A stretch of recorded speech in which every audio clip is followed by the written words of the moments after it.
All right, welcome to The Explainer. Today, we're bringing you a high-stakes survival guide designed totally specifically for you engineering students out there.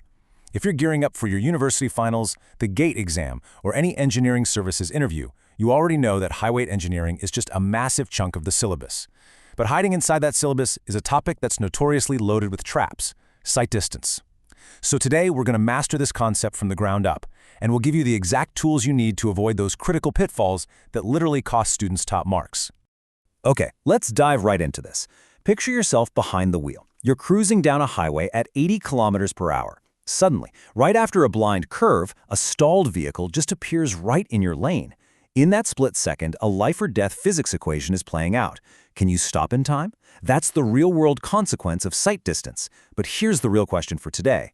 If you were handed this exact scenario on your upcoming exam, could you actually crunch the numbers and calculate that safe stopping distance without completely crashing and burning on the math?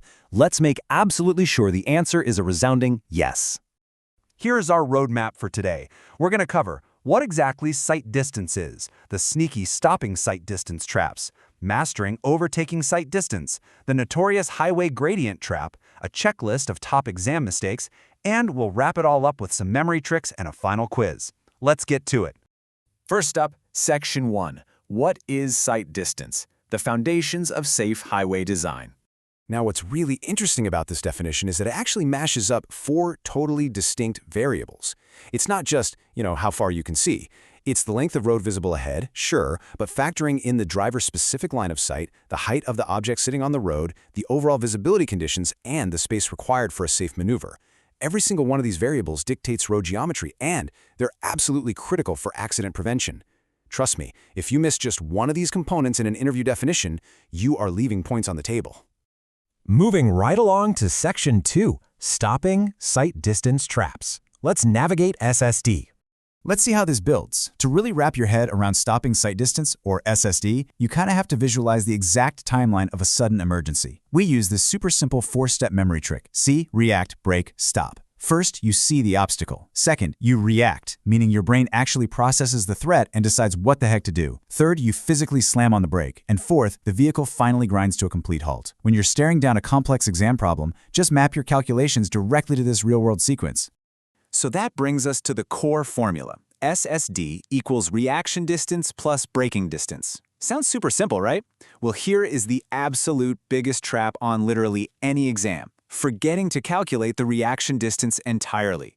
Students get so laser-focused on the friction and the braking physics that they totally forget a driver isn't a robot. It takes actual time for the human brain to perceive danger and tell your foot to hit the pedal.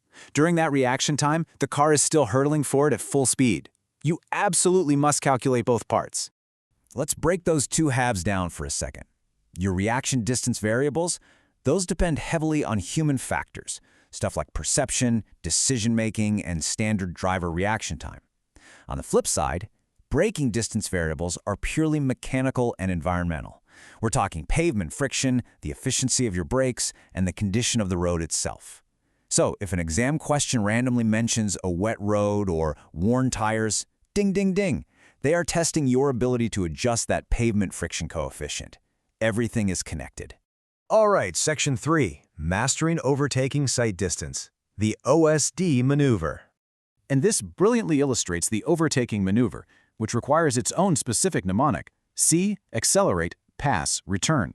You spot that slow vehicle ahead. You accelerate out into the opposite lane. You pass the slower vehicle, and finally, you return safely to your original lane before the oncoming vehicle reaches you. On an exam, overtaking sight distance, OSD, requires you to account for three entirely separate distances: the distance you traveled during your reaction time, the distance traveled while actually making the pass, and that crucial safety margin distance traveled by the opposing vehicle coming right at you. Now, here's a quick bonus fact that examiners absolutely love to test. Sometimes, providing full overtaking sight distance just isn't physically or financially possible due to tricky terrain or a tight budget. In those scenarios, we use intermediate sight distance, or ISD. ISD provides this great extra layer of safety on roads with really limited overtaking opportunities, and it is beautifully simple to calculate. It's always exactly twice the stopping sight distance. If you know your SSD, boom, you instantly know your ISD. Next up, Section 4, the highway gradient trap. because slopes literally change everything. Listen, when you throw a slope into the mix, the physics completely shift. Going up an uphill gradient, gravity actually acts like your friend. It assists your braking by pulling you back, resulting in a much shorter stopping distance. But if you're on a downhill gradient, gravity actively fights your braking effort. It's pulling the car forward, which drastically increases the required stopping sight distance. When you're reading a problem statement on an exam, you should literally circle the word uphill or descending. Never ever ignore the gradient in your calculations, or your final answer will be completely wrong. Which brings us to Section 5, the Top Exam Mistakes Checklist. Basically, how to save your grade. So the crucial point here is that you need to ruthlessly drill these exact mistakes into your brain so you don't repeat them.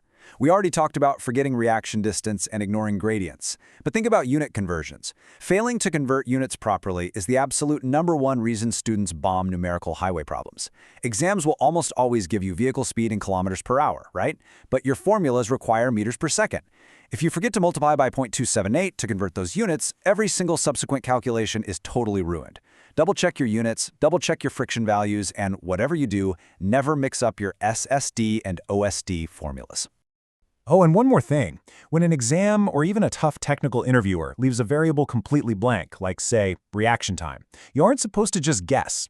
You're expected to know the standard design assumptions. Always rely on the latest Indian Roads Congress, or IRC, standards for exact parameters. We're talking standard driver eye height, standard object height, and the accepted baseline reaction time. Explicitly dropping an IRC code reference on your exam paper, that validates your answers and shows some true engineering competence. Finally, Section 6, Quick Revision and Final Quiz. Let's secure that knowledge. All right, let's lock this in. We've got SSD to stop safely basically everywhere. OSD is for overtaking on those two-lane highways. ISD provides that extra safety buffer when full overtaking just isn't an option. Then there's headlight sight distance, or HSD, which is absolutely vital for night visibility and is specifically tied to designing sag curves. You know, those dips in a road where your headlights might just point straight into the ground instead of down the road. And finally, intersection sight distance ensures safe crossing visibility for cross-traffic at busy junctions. To wrap up this explainer, I've got a provocative question to leave you with. Based on all the maneuvers and tricky traps we covered today, why is overtaking sight distance inherently so much greater than stopping sight distance? Think about the multiple vehicles involved. Think about the total duration of the maneuver itself. I challenge you to articulate the answer using the exact principles we just reviewed. If you can confidently answer that, you've successfully dodged the traps, and you are absolutely ready to master your upcoming exam. Keep studying smart, and good luck out there.